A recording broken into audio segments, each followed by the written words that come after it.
Brother Yaakov and the Brother Kana, he's actually going to be speaking. He's from the Israelite Leadership Coalition.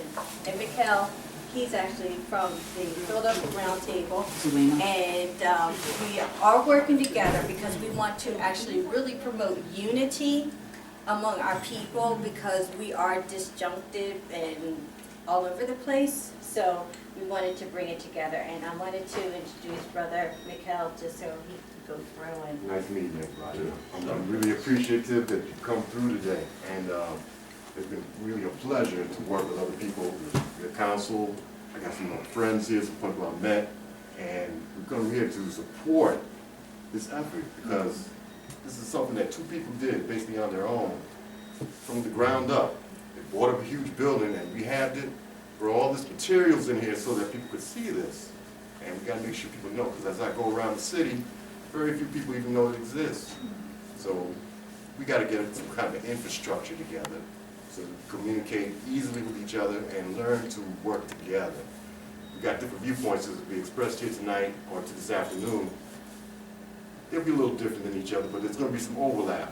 And the most important thing that I hope people get out of this is that we supported the museum and we were gathering information to reconstitute our history, because a lot of that's been taken from us.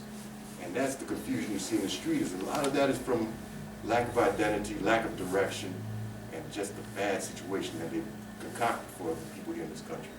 So that's about all I got to say. I'm glad you came through. We hope to do this maybe once a month. We're going to look for other projects. We'd love to put together, I'd love to put together a little newspaper or something that so all the little folks can communicate with each other. My name is Mikhail. We have the Philadelphia Round Table. It's a free website I've set up. We're going to put this together. We're going to do it so there's no excuses. It's free, and it's Philadelphia Round Table, all one word, .webs.com. And what we do is we go around and cover little places, folks doing good work, stuff they never tell you on the 6 o'clock news. All right, that's it for me. Museum. We're the only museum in the Philadelphia area and the tri-state area, quite frankly, that has actual slavery artifacts. All of these items that you see before you today are actual items that were used during the transatlantic slave trade. My husband has been collecting these items for over 50 years. We have an extensive amount, enough to loan to other museums as well. We have some of our pieces on loan at the Schomburg in Harlem, the DuSable Museum in Chicago, as well as the new Smithsonian that's going up in Washington. So what you're going to see here today is, overview of who we are and why we are as a people as a result of slavery. And this is not black history, this is American history. Because you can't talk about American history and ignore the fact that slavery happened. It interrupted our African history. That we're here, and it shows the enduring strength and perseverance of our people.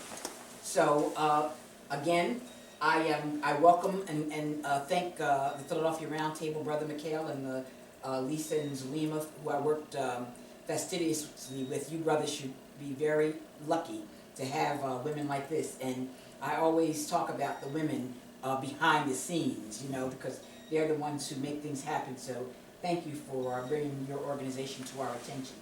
All right, so if you're ready, we'll just start the tour. Just follow me. For the slave trade. And I just want to ask a question that you may or may not be able to answer.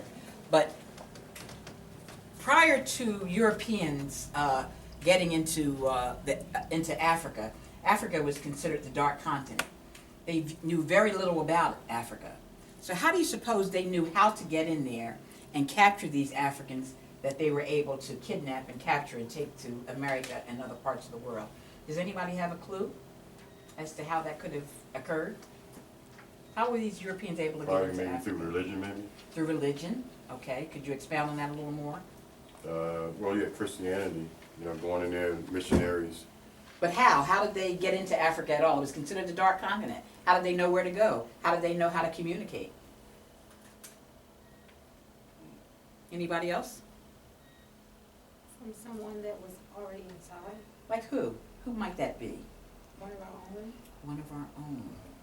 Actually, slavery existed in Africa long before the Europeans even became involved.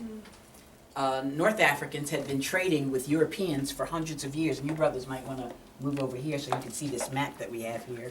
This is the map of Africa. This is North Africa, where you have Morocco and Algeria. Sierra Leone is actually part of West Coast. But what is interesting about this part of Africa, it's considered now Middle East. But it's still a part of Africa. A lot of black people especially gets to me because a lot of black people don't even recognize or realize that Egypt is a part of Africa. But in fact it is. So the Europeans had been trading with these Arab Muslims who lived in North Africa for hundreds of years. Not hundreds, but several decades. And they have been trading for feathers and things, and they would be giving them copper items that they didn't have that were indigenous to Africa. Well, they also realized that these North Africans were also interested in selling off their slaves. Now, slaves were actually captives of war. You have a war with a tribe. Those who survived, they were enslaved and kept as captives of war and or kidnapped. Once the Europeans realized that these North Africans were willing to sell their own people into slavery, it didn't take long before the Western leaders in Western Africa were willing to do the same, because it was all about the money, all about the trade. So, slavery, though it existed in Africa long before the Europeans became involved, once they became involved, slavery went from a trickle to an absolute flood. They enlisted the North Arabs and gave them guns. Guns did not exist in the African culture. It was the Europeans that introduced guns and gunpowder into the African culture. Up until that point, Africans were dealing with spears and bows and arrows. Here, if you want to know more about how the Europeans got involved, just Google the Boer War, B-O-E-R war, or the Boer Raid, and that'll teach you even more.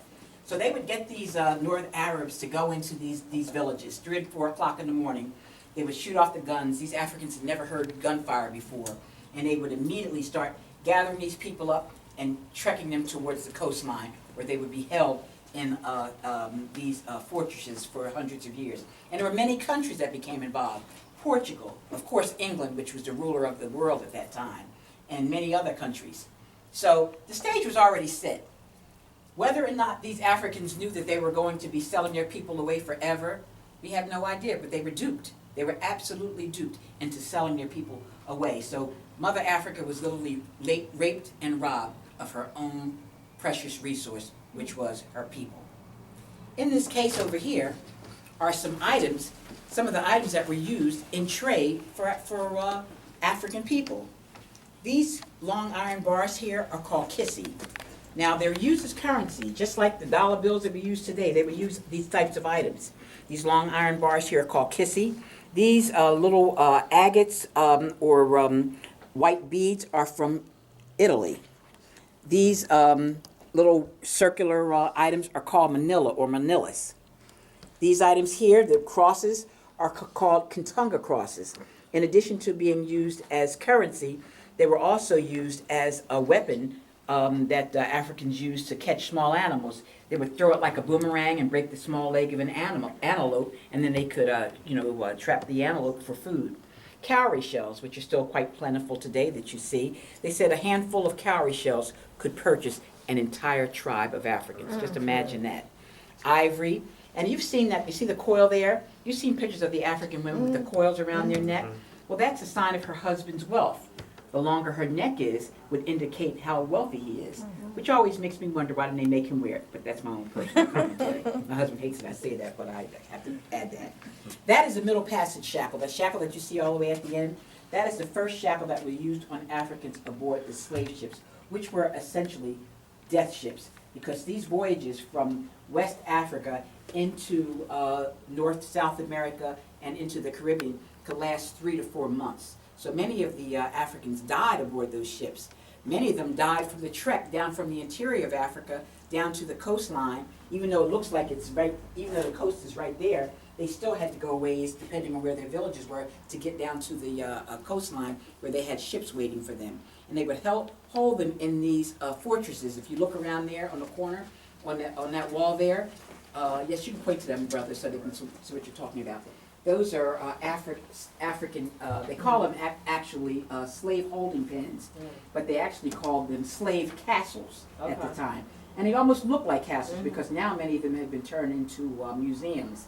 And you can actually go there and see how our people were held for weeks and sometimes months at a time. And I'm going to ask you to hold off for any photographs, okay, until after the presentation. All right? That map there is one of the original maps that were utilized near taking photos because they're part of the organization taking a videotape. But this is the tip of West Africa. This is one of the first maps that were done by Mole Brothers. They were the original geographers of Africa. And you notice they don't even call it Africa. They call it Negro land. And it was made for slavers to study what type of Africans they wanted. They knew more about Africa than sometimes many of the Africans did. They only knew about their part of Africa.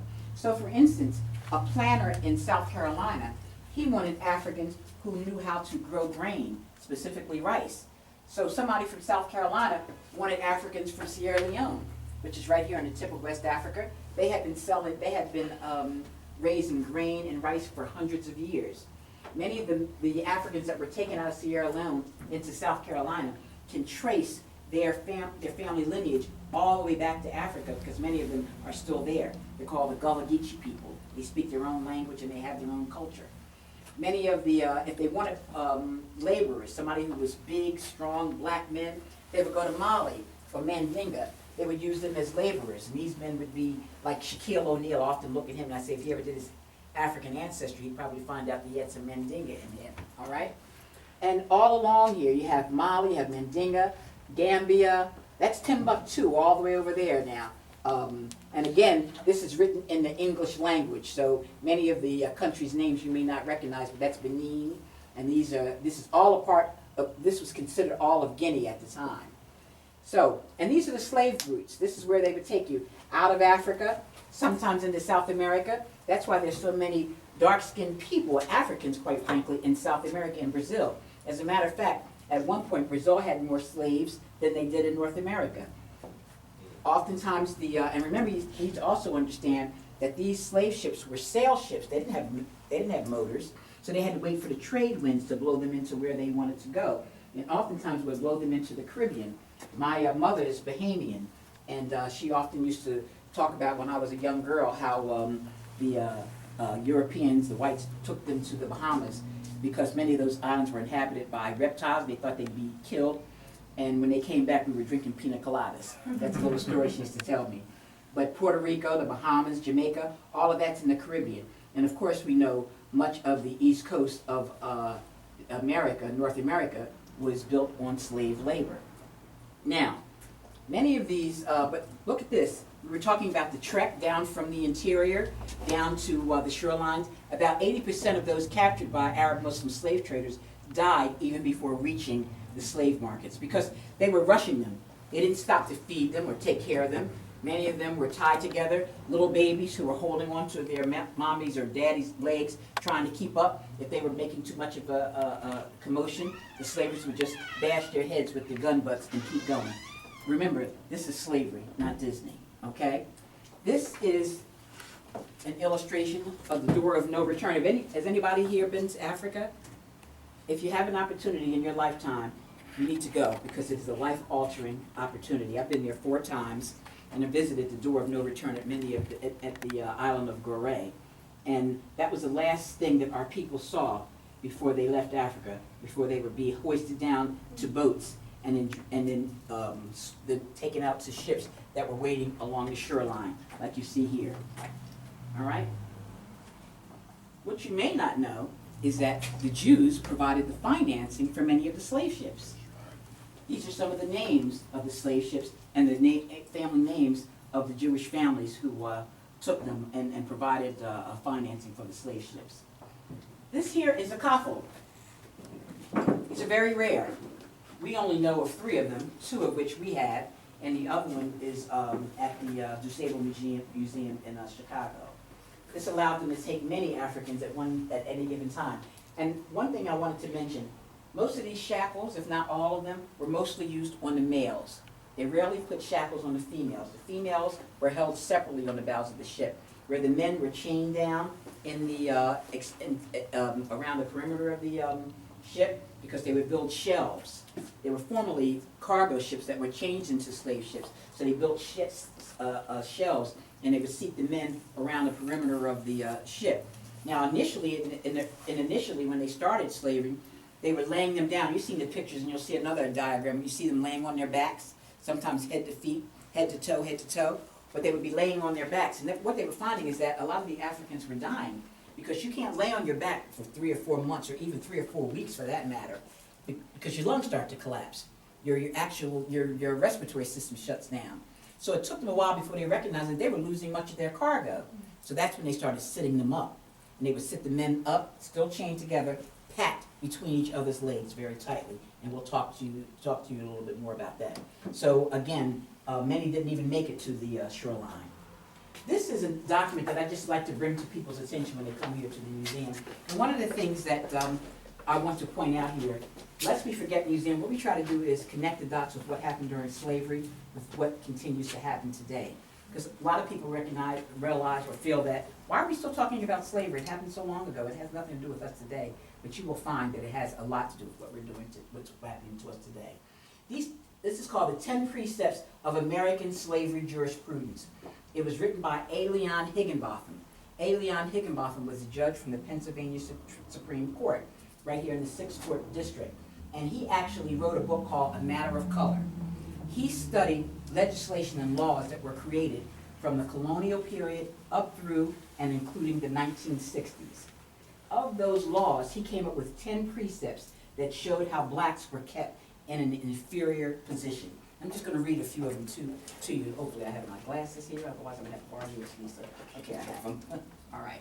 Starting with inferiority. Presume, preserve, protect, and defend the ideal of the superiority of whites and the inferiority of blacks. Again, these were laws, all right? But these are the 10 precepts. Next, property. Define the slave as the master's property. Maximize the master's economic interests. Disregard the humanity of the slave, except when it serves the master's interest, and deny slaves the fruits of their labor. Any of this ringing true to you today?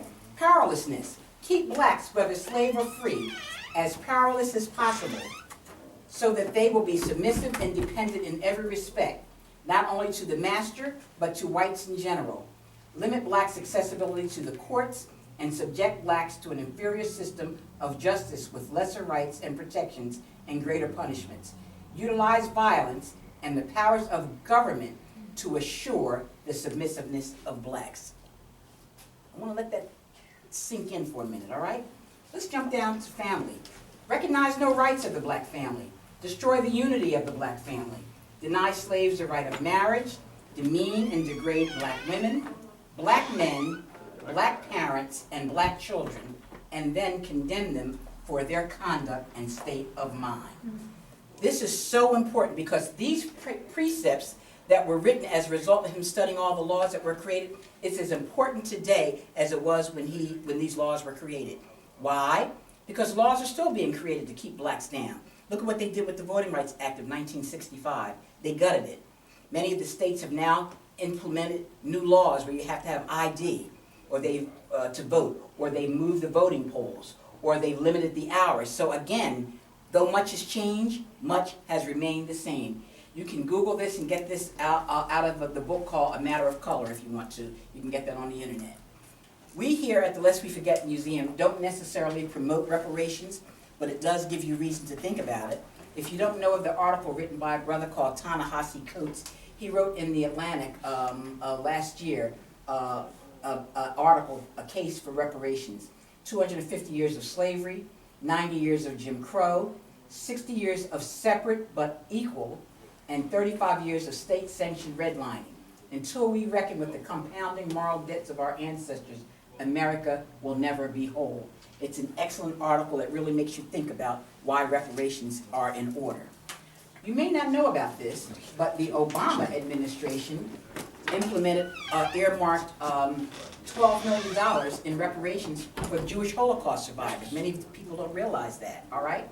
And in it, they said that the reason that they haven't done anything for African slaves is because they don't have any more ancestors, even though some of the Jews still have some of their ancestors from the Jewish Holocaust. But what about the bombing and burning of the Black Wall Street in Tulsa, Oklahoma, which happened in 1921? They still have a few of the family members that are still survivors. The burning and lynching of Rosewood, Florida in 1923. Moore's Ford Bridge Massacre in 1947. Church burnings and shootings that took place from 1954 to 2015. The illegal and unconstitutional arrest of blacks during the Civil Rights Movement, 1960 to 1964. And of course, the Jim Crow laws enacted by the state and local levels and ignored at the federal level. And the effects of the CIA-linked crack epidemic that just ruined black communities. And Hurricane Katrina victims. So we still have a lot of victims, don't you think, that could benefit from reparations as a result of slavery that still exists today. So again, keep in mind, though much has changed, much has remained the same. So we're going to move forward. My name is Chanat. I'm the son of Ben Kayo over there. Thank you for coming out. I am going to be a presenter on the ethnic identity from a Hebrew Israelite perspective. And if I get a little tongue-tied, it's because I got a lot of hardware in my mouth right now. So bear with me. And I'm experiencing some technical difficulty here. So I have to sit down with my back to you. Please forgive me. I would like to face you, but I need to point out a few things on slides as we move along. Okay? Thank you. And be relaxed, because when people are more relaxed, they're more receptive of information. Ethnic identity from a Hebrew Israelite perspective. Now, the objectives: at the conclusion of this presentation, members of the audience will have a basic understanding of ethnic identity, verbalize an understanding of the importance of ethnic identity, clearly see that the so-called Negro in America's ethnic identity and that of the ancient Hebrews, God's chosen people, are one and the same. Definitions. So in an effort to establish a basis for the perspective expressed, I must define a few key words. Ethnic, pertaining to or characteristic of a people, especially a group sharing a common and distinctive culture, religion, language, or the like. Belonging to or deriving from the cultural, religious, or linguistic tradition of a people or a country. Being a member of an ethnic group, especially a group that's a minority within a larger society that share a common background and collective experiences. Hebrew, a member of the Semitic people inhabiting ancient Palestine, claiming descent from Abraham, Isaac, and Jacob, an Israelite as a Hebrew. A Semitic language, Afro-Asiatic family, the language of the ancient Hebrews. Israelite, a descendant of Jacob, especially a member of the Hebrew people who inhabited the land of Canaan. One of a group considered by its members or by others as God's chosen people. Identity, the state or fact of remaining the same one or ones as under varying aspects or conditions. The condition of being oneself or itself and not another. Condition or character as to who a person or what a thing is. The state or fact of being the same one as described. And last, description. A statement, picture and words, an account that describes, descriptive representation. A statement that tells you how something or someone looks, sounds, etc. Words that describe someone or something. The act or method of describing. Now, geography is important because most of us in America, particularly African Americans, feel that our homeland, our roots are here on the west coast of Africa. I'm here to tell you today that this is just a branch on our family tree. Our roots extend back across the continent into the Middle East. Abraham, our patriarch, he was from the land of Mesopotamia, called Mesopotamia because it was between the two rivers, the Tigris and the Euphrates, the river of life. Modern day, if you mapped out their boundaries, it would touch Iraq, Kuwait, Syria, Turkey, and Iran. Now, Mesopotamia was also known as Sumter, and it's considered the cradle of civilization primarily because of three extremely important developments that occurred there in about the 4th millennium, approximately 6,000 years ago. The first, the rise of the city as we recognize that entity today. Second, the invention of writing. And third, the first system of numbers and counting. In addition, they're responsible for mathematics, astronomy, geometry, and the system for the calculation of time and angles. Writing, the alphabet, cuneiform, Is there anything that we can do to improve our plight and move forward in a unified manner? Look, if we don't learn from our history, we're damned to repeat it. And history is just documentation of time and events that have already transpired. It doesn't make a difference if it was 3 seconds ago or 3,000 years ago. Once the present moment has expired, it becomes a part of the past. So when history presents a lesson, shouldn't we try to learn from it? Our past. If you don't know where you came from, can you truly know where you're going? And if you think about it, if you don't know where you're going, then any path is going to get you there. And wherever you end up is probably going to be the wrong place. All of us know when and where we were born, who our parents were, and their expectations based on how they raised us. And thus they instill their value systems, beliefs, and hopes, dreams for a future, as each generation endeavors to do for their children. If you have no knowledge of your roots, what foundation do you build on?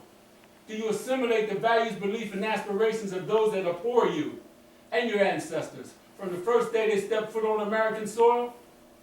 If you choose that path, you will be molded and shaped into a reflection of them, and their total disdain for you will continue.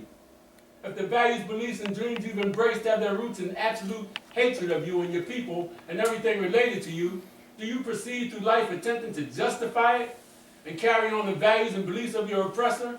What do you teach your children? Do you encourage them to perpetuate that falsehood and hypocrisy that has handicapped generations of black people? Do you tell them to put on rosy-colored glasses and try to see the world and everything in it as society says it should be, and disregard the obvious?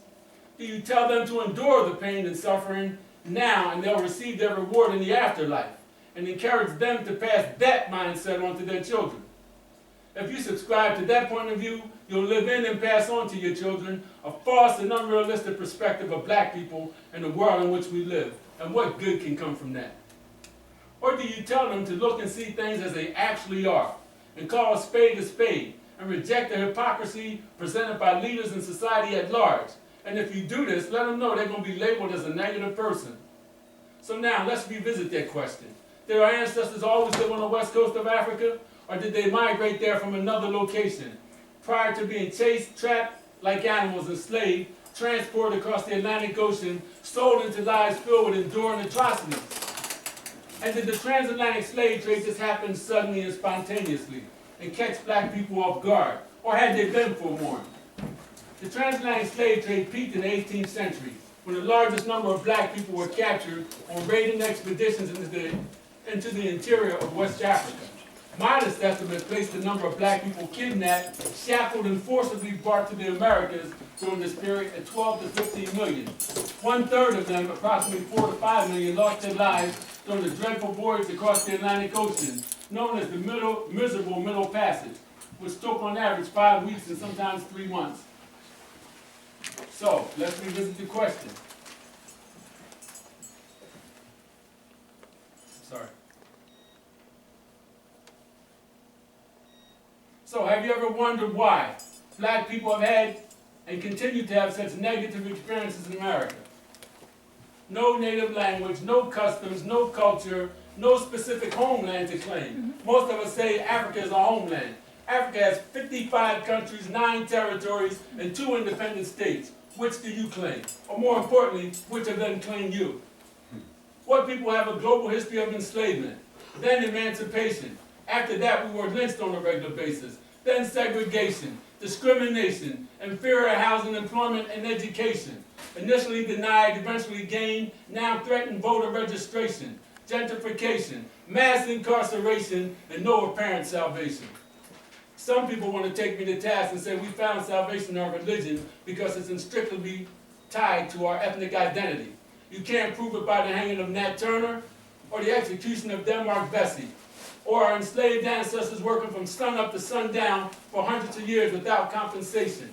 You can't prove it by the enslaved that were unsuccessful in their attempts to escape slavery. You can't prove it by those that were beaten, killed while nonviolently marching, boycotting, and protesting in America for civil rights. You can't prove it by the assassinations of Martin Luther King Jr. or Malcolm X, or the riots of the 60s. You can't prove it by us being constitutionally considered as property. Unlawful at one time for us to be educated. The savage beating of Rodney King. The murders of Emmett Till, Michael Brown, Trayvon Martin, Jordan Davis, Eric Gardner, Tamir Rice, Freddie Gray, or Sandra Bland. Now be honest, has any of this ever caused you to wonder, is God pleased with the way things have transpired for black people over the centuries and hundreds of generations? Will he find justice in the treatment of black people?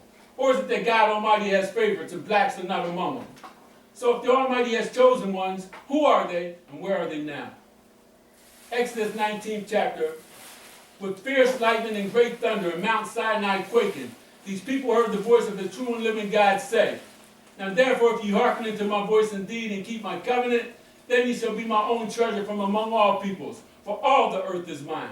And ye shall be unto me a kingdom of priests and a holy nation. And the people answered and said, all that the Lord hath spoken will we do. The 7th chapter of Deuteronomy, for thou art a holy people unto the Lord thy God. The Lord thy God hath chosen thee to be his own treasure out of all the people on the earth.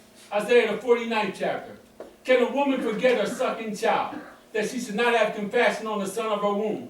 Yea, these may forget, but I will not forget thee. Behold, I have graven thee upon the palms of my hand. Thy walls are continually before me. Deuteronomy the 32nd chapter. For the portion of the Lord is his people, Jacob the lot of his inheritance. He compassed him round about, he cared for him. He kept him as the apple of his eye. So the Almighty led these people into the promised land, a land with soil so rich and fertile was said to be flowing with milk and honey. Now in the year 66 AD, the Romans were attempting to conquer the world. To them, the world was Europe, Asia Minor, and northeastern Africa. It was also the time when God's chosen continued to break and violate the covenant they had promised to keep with the Almighty. So biblical and secular history shows us that the Creator allowed the Romans to turn their full attention to the subjugation of Jerusalem led by Emperor Titus. Titus reportedly refused to accept a wreath of victory, saying the victory did not come through his own efforts, but he had merely served as an instrument of God's wrath. This is Titus. You can find this in any museum with their history, showing them carrying sacred items from Jerusalem back to Rome. After the invasion and destruction of the promised land that God's chosen people had inherited, a remnant of his chosen people escaped the Roman invasion and slaughter by running into Africa, then splitting into two groups. One group ran down the east coast of Africa, and the other group ran across the continent to its western shores. Centuries later, both groups were captured and enslaved.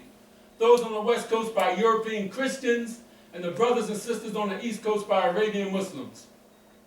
And if you look here on the map, you'll see they couldn't go north because the Romans were coming down from that area. So they crossed the Sinai Peninsula into Africa. Some down the east coast, and others ran across the continent to the west coast. This is the path, or the triangle for slave trade. Out of Europe, West Africa, transatlantic crossing into the Americas, stopping in the Caribbean, dropping off cargo, picking up sugarcane and molasses to make rum, into the New World and back. Now keep in mind, the only prophet that the Holy Scriptures, the Holy Bible, and the Torah states God Almighty spoke to face was Moses. He had warned God's chosen people that if they violate the covenant that they had made with him at Mount Sinai, that they would be destroyed and traced from their homeland, lose their language, customs, culture, identity, and be sold into slavery around the world via the belly of the slave ships. In addition, he said his people will remain in this cursed condition until they abandon their religious practices of worshiping men and idols, of wood and stone, which will be forced on them by those that enslaved them. And cursed conditions will be on them for a sign to help them realize who they are in the end of days, and that their lives will remain bitter in every aspect until they acknowledge who they truly are and return and keep the covenant of the Almighty that their ancestors had promised to keep. Deuteronomy 28:41. Ye shall beget sons and daughters, but ye shall not enjoy them, for they shall go into captivity. Deuteronomy 28th chapter, 68th verse. And the Lord will bring thee into Egypt by ship. To the Israelites, Egypt and bondage were synonymous. The first time they were enslaved, they walked into their captivity. This one, they went by ship, as the scriptures state. 28 and 48. Therefore shall you serve your enemies, which Yah, the Lord, shall send against you. In hunger you shall serve them, in thirst, and in nakedness, and in want of all things you shall serve him. And he shall put a yoke of iron upon thy neck until he destroy thee. And most of our people, when they came to this world, they will only have enough garments or possessions to cover their genitalia. Deuteronomy 28:68. Ye shall be sold to your enemies for bondmen and bondwomen. You all seen these signs. To be sold, Negroes, valuable gang of Negroes. Thy life shall hang in doubt, and thou shalt fear it day and night. These brothers and sisters are literally hanging. Here at night, here during the day. And it's a festive type atmosphere for the enemy. The same doubt and decreased value of our lives exists today, evidenced by the murder of Emmett Till. 14 years old, was murdered for allegedly whistling at a white woman. Trayvon Martin, a 16-year-old unarmed black male, all he had was a bag of Skittles and a can of iced tea, murdered. Eric Garner, killed by New York City police, choked to death after stating 11 times he couldn't breathe, allegedly for selling loose cigarettes. Michael Brown, shot at least 6 times, unarmed, by a police officer. Dante Hamilton, shot 14 times in the park.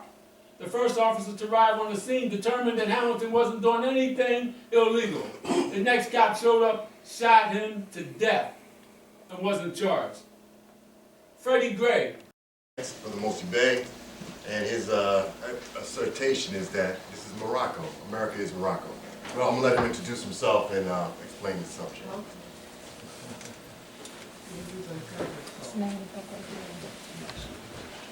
Peace, everyone. All right. Yeah. This is my book here. Don't take it, y'all. This is my book. This is like the manuscript here. All right. This book's been out for about a month. I'm not talking about this book. This is just put this out about a month ago. Illuminati, Illumination of the Mind, the Ancient Musical Scale, Pineal Gland, Melanin, DNA, cellular. Remember, I just put the word Illuminati as ancient cultural perspective dealing with the higher brain fixed senses. All right, Illuminati doesn't mean some European group of bankers that control the rap industry. All right, it's been distorted. All right, so this Illuminati deals with higher brain senses, higher brain functioning. So this is not the title for the day, topic for the day. My book cover.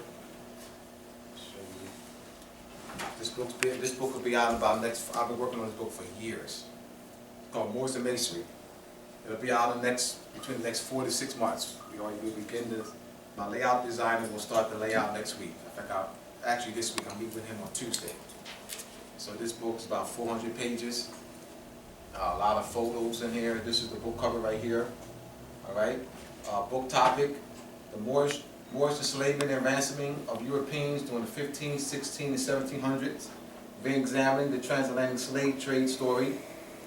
Topic 2: the federal government and the impure divan restored to the Moor. Now I'll explain that. Restoring the Moorish hereditary birthright title noble to the Moors. Restoring the Moorish sovereign title impure potentate, royal monarch, sovereign grand commander, and illustrious to the Moors. These Europeans have taken our titles, and every year they have the Shriners Parade. The Shriners Parade is this year in Tampa, Florida. It's between Monday, July 4th is the Shriners Parade, and they have it in different states every year. And then in the Shriners, I went to the first Shriners Parade in 2013. And what they'll do is I have different chapters throughout the country have their own procession, and they'll have a Corvette, they'll have clowns.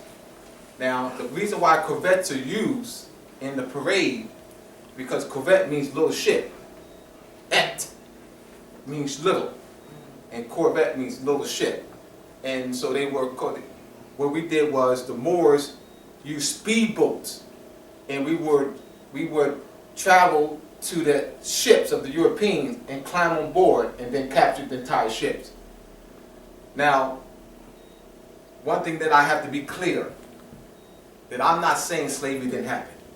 I have to be very clear on that because for some reason people will draw the conclusion that I am saying or implying that slavery didn't happen. All right? What I'm going to be talking about is European slavery. Our people enslaving Europeans. That's been covered up. All right? What is the motive of Europeans covering up the massive enslavement of Europeans by our people? When slavery is discussed, it's only when they say whites enslaving blacks. But no discussion, there's no open public discussion, dialogue, and textbooks where Moors, classified as black, Negro, colored, and African American, enslaving Europeans. There's documentary evidence of hundreds of thousands of Europeans being enslaved by our people. The question is, why they cover it up? Why the historical cover up? I'm going to read some excerpts from my book. This is from a website, African Slave Traders and Their White European Slaves. Grumpy Opinions, posted on August 23rd, 2012. Let me stand in the center.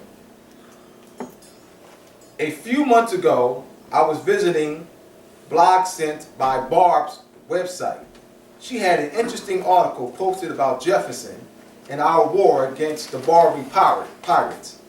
It was a fairly simple read, and thought my 11-year-old grandson might enjoy a story about naval encounters with pirates. As he read the story, he got a really puzzled look on his face. Then he said, "They never told me this."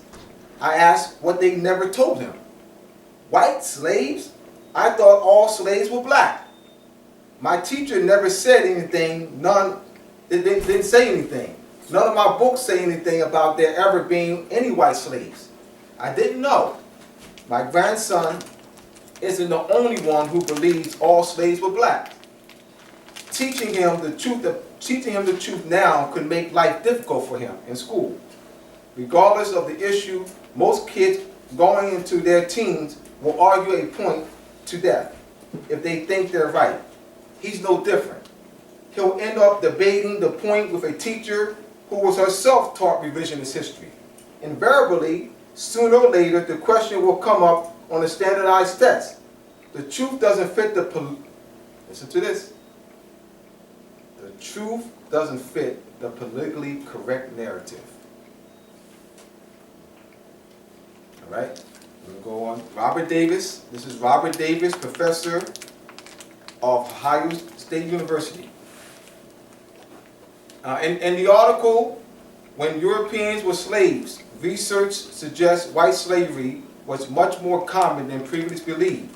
Robert Davis, professor of history at Ohio State University and author of Christian Slaves, Muslim Masters, White Slavery in the Mediterranean, the Barbary Coast, Italy, 1500 to 1800 states. The enslavement of Europeans doesn't fit the general theme of European world conquest and colonization that is central to scholarship on the early modern era. Many European countries that were victims of slavery, such as France and Spain, would later conquer and colonize the areas of North Africa where their citizens were once held as slaves. Maybe because of this history, Western scholars have thought of the Europeans probably as evil colonists and not as victims that sometimes they were. This is from the Barbary Corsairs, Stanley Lane Poole, and James Douglas Gerard Colley states, for more than 3 centuries, 300 years, the trading nations of Europe were suffered to pursue their commerce or forced to abandon their gains at the bidding of pirates.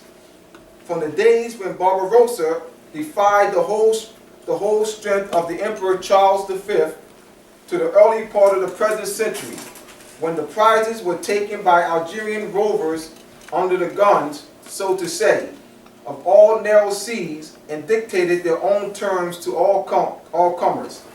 None but the creation of the large standing navies of the present age crippled them.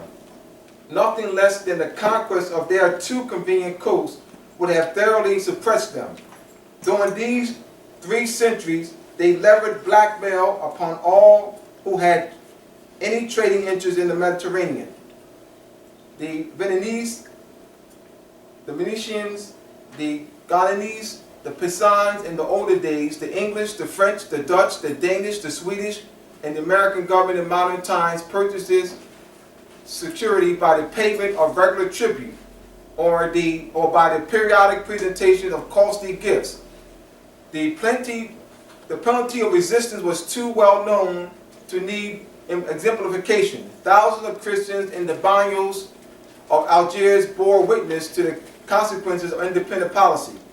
So long as the nations of Europe continued to quarrel among themselves instead of presenting a united line of battle to the enemy, such humiliation had to be endured.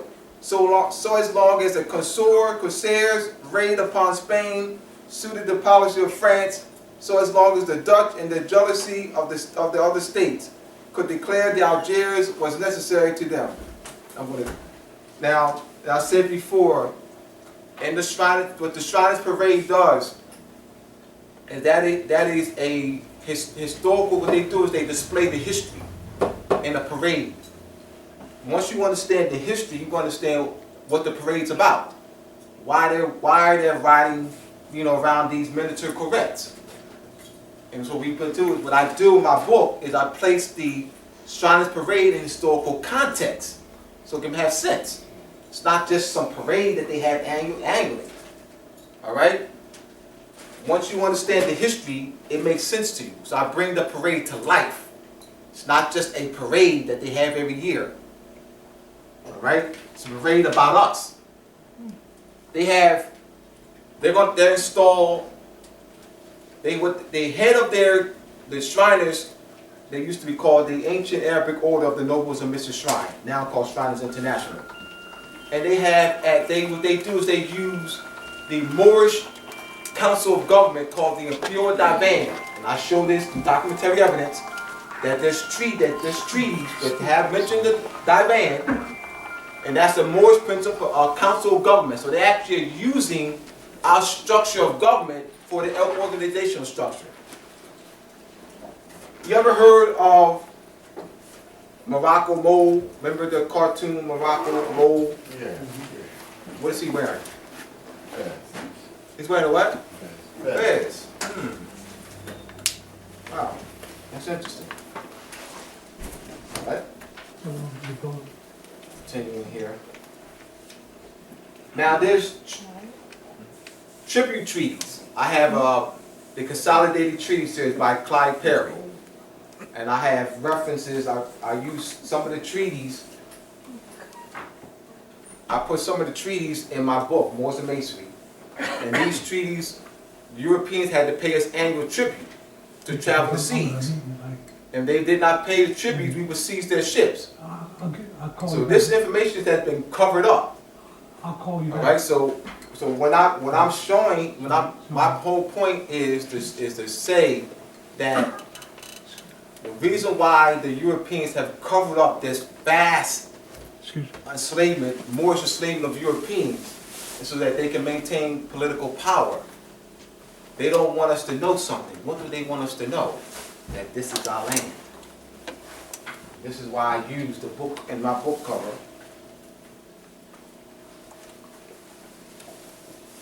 This here. This is our land. The book, they came before Columbus. You ever heard this story? Ivan Sertimer's book, They Came Before Columbus? Well, Ivan Sertimer, this is the man, Alexander von Ruthenau. He came to Ivan Van Sertimer's defense. Ivan Sertimer was under attack by the British Museum. When he put that book out, They Came Before Columbus, he also wrote a letter to Congress, the United States Congress, stating that they should stop celebrating Columbus Day when Columbus did not discover America. So Ivan Van Sertimer took a lot of flack for that. This man, Alexander von Ruthenau, came to his defense. His book is titled Unexpected Faces in Ancient America. Now the question is, why did he title the book Unexpected Faces in Ancient America? Anybody know? Why does he title the book Unexpected Faces in Ancient America? Unexpected Faces in Ancient America. Because in textbooks, in schools, we see what? We see Indians. what they look like. Keys, what they look like. They look like George Bush, Al Gore. Facial features. What type of facial features they have? Like nose and lips. Do they look, all right, the ones in the textbook, they look like people in this room. The ones you say, well, the Indians, you know, they don't look like the ones in this room right here. All right, so let me make, all right, so when they have every year in all the preschools and elementary schools throughout our land, you see they have the Pilgrim and Indians, and children are made to have the color, right? You know, this is all in all schools, in all elementary schools and preschools. Am I correct? Cycle later, and as you get a chance to relax, you know, you can look towards his book and see if that makes sense to you. You know, this is all about information. Up next, we have Dr. Anubu, and he's going to speak on who we are, our origins, and in a cosmological sense, we're going to talk about a little bit of that too. This is Dr. Anubu.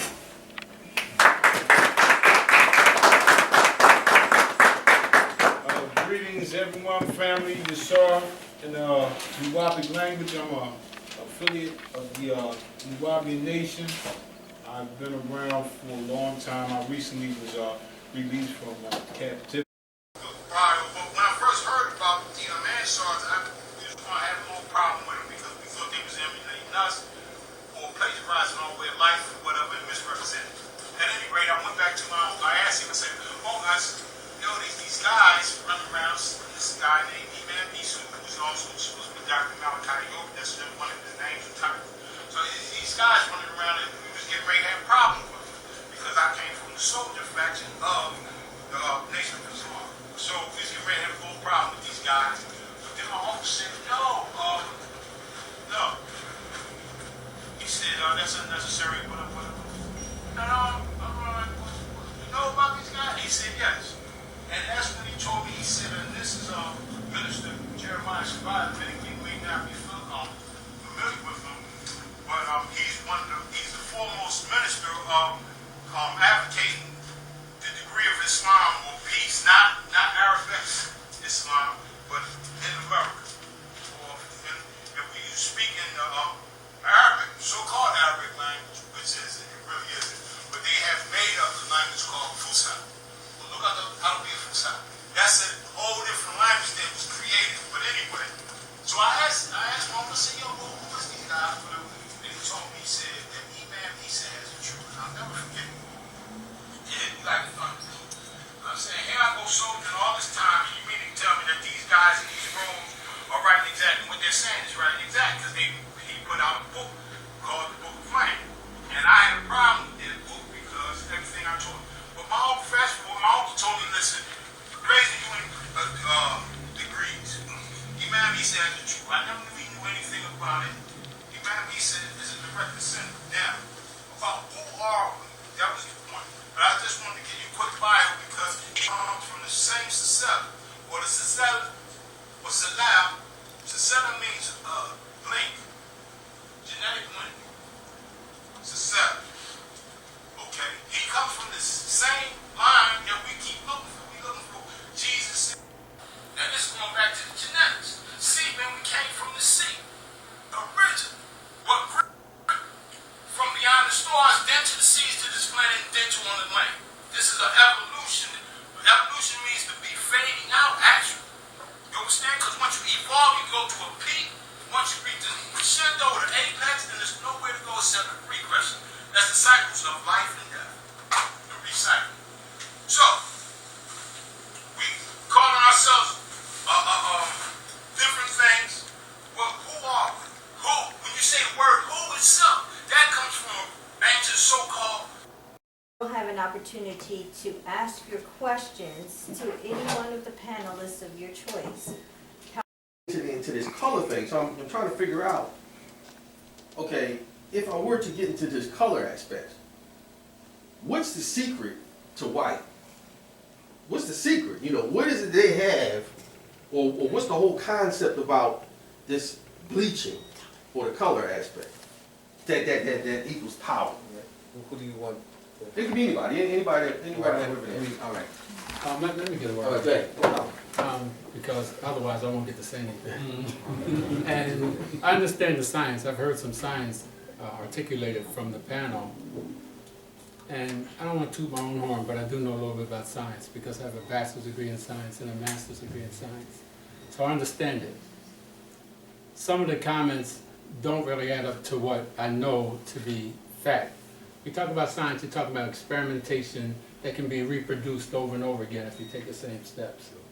So, when you talk about color, you're talking about racial identity, which I mentioned in my presentation.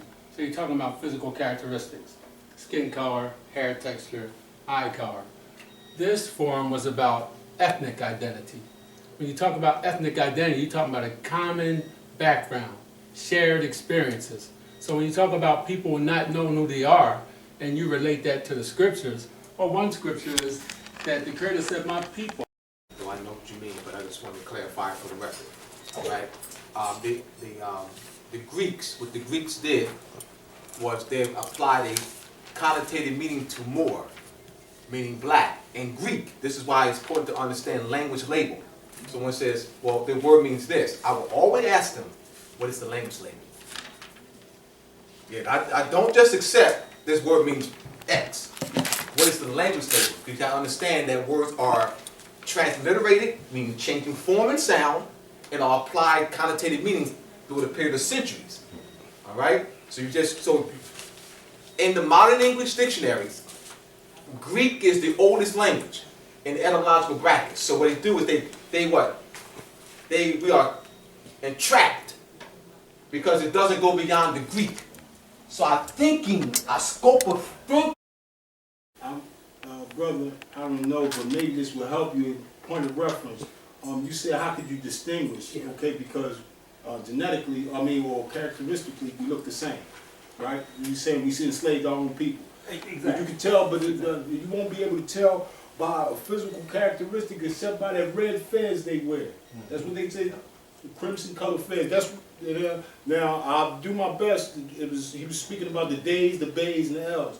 Now I heard a brother talking about, he was saying something about people spew off scientific stuff and talk about schools that they went to, but the word school from the Hebrew, it means Sheol and it means hell or Hades, which is Greek. But that's Hebrew or Aramaic. I didn't graduate from no schools, and I didn't go to no colleges. And I know about deoxyribonucleic acids and ribonucleic acids. I teach that. However, I'm not looking to align myself with no religion, realign myself with the jinn. Because that, if you look back on the surface, the prayer is activating the Kundalini energy. The power is within. Right. But the Europeans have distorted that. Distorted our reality to look outside ourselves. So the Christ degree or the illumination comes, we have the Masonic apron, which covers the lower three chakras. You have seven major energy points called chakras, which the Sanskrit word means circle of fire. And so you have your fourth chakra, all right, your fifth chakra, throat chakra, your pineal gland, all right, your sixth chakra, all right, your crown chakra. All right, so there are lessons of breathing, which is spirituality, which is a science of breathing, systematic breathing. Also sound. What they did was they distorted the ancient sound. What they did was they suppressed the 432 hertz and created a modern musical scale 440 hertz, which suppresses the Kundalini energy. So the power is within, but we've been taught to look outside ourselves. In Hindustan, they have a festival called the Festival of Diwali every year. And they have the huge elephant statues. This is the tallest building. All right? But what they do is they give honor to the statue, not knowing that they're the cellular memory. The elephant is just a symbol of cellular memory. How do we connect with our ancestors? Through the what? DNA, which is a storehouse of knowledge. Knowledge is, intelligence is not learned. You cannot learn to be intelligent. Why? Because it's inherited. To say God created man from the dust of the earth and breathed into his nostrils the breath of life, and then he became a living being. So we are twofold. We have the inner and we have the physical. So when a brother or any brother or sister say that it's within, the power is within, but we have to connect with a greater source. Because if you look around our environment, like we walk outside right now, when we look up, what man created any of the terrestrial bodies that we would see? Not one. So in that sense, yes, I concur with that.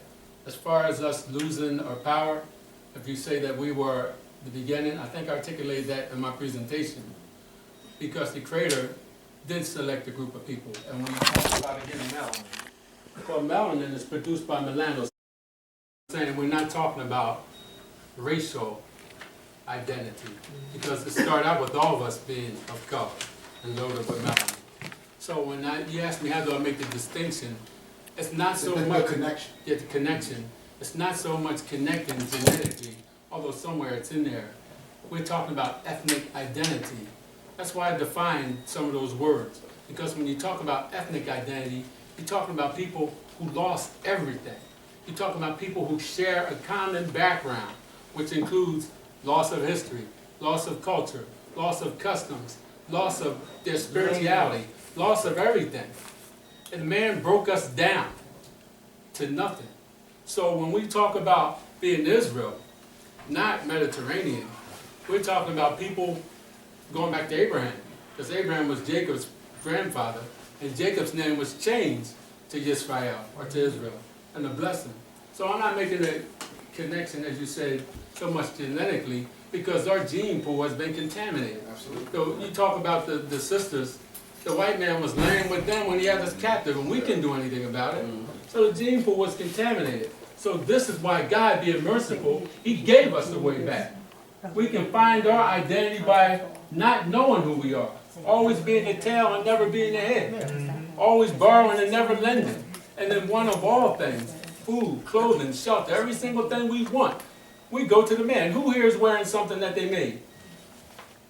Who, this food that we eating, who made it? Conference call up for everyone. As long as you have filled out your name and number, a text message can go out to everyone here, and we'll be glad to invite you to the conference call that we'll set up and give you notice of that. So, we want to let you know that.